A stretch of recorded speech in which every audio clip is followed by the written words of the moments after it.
Welcome back to RV That Bus. It's been a minute since we've popped on here to give you an update, but Derek was gonna go over why we have these beautiful new batteries.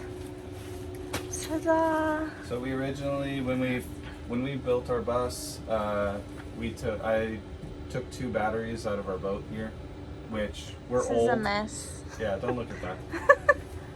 It's another project. We took just two 100 amp hour lead acid batteries out of our bus, and we were running on those, and then those eventually died. So I got 6 lead acid batteries that were taken out of somebody's RV, and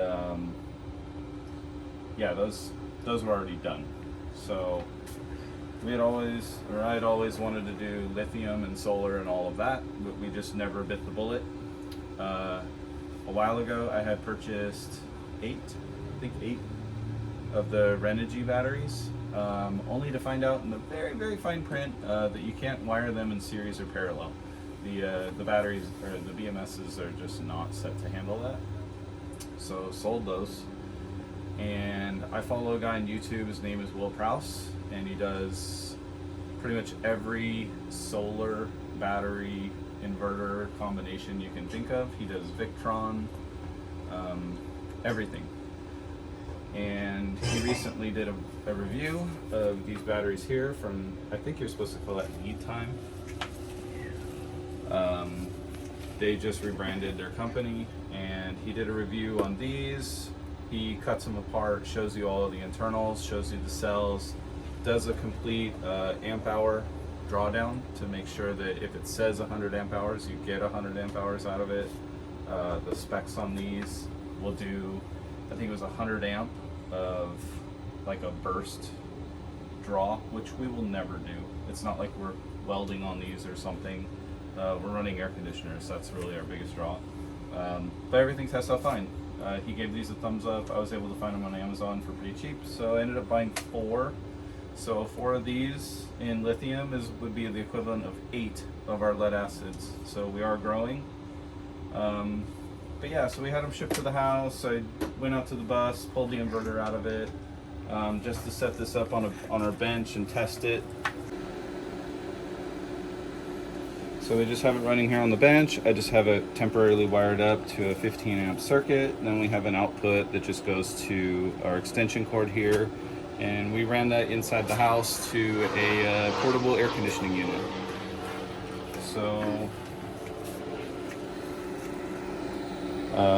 we do have the USB interface for this, so we're able to hook it up to a laptop, etc. See what's going on. So you can see we've got our 110 voltage in, and the batteries are sitting at about 27 volts. These should charge in a bulk setting to about 28. So you can see our inverter here is currently in a bulk charging status, and then eventually they'll go to an absorption. Lithiums don't go into a float, so that'll be done.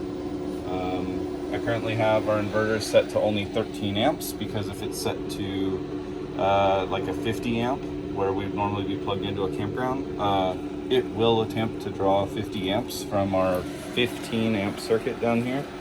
So we're not charging at full capacity or inverting at full capacity, but something to think about. Victron equipment is kind of like a more advanced setup, so there is some configuration that you have to do. So a lot of people don't recommend Victron equipment for beginners, which I very much am, so I'm learning. There's a Victron Energy Facebook forum group that I'm a part of, where there are some very smart individuals there who build giant solar banks and setups for like cities.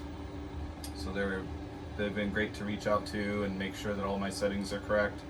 We're not going to blow us up, etc. You can see here Dana. So in all of our equipment, we have our inverter. Right now I'm not running fuses or shutoffs. We're just testing. I should always be safe.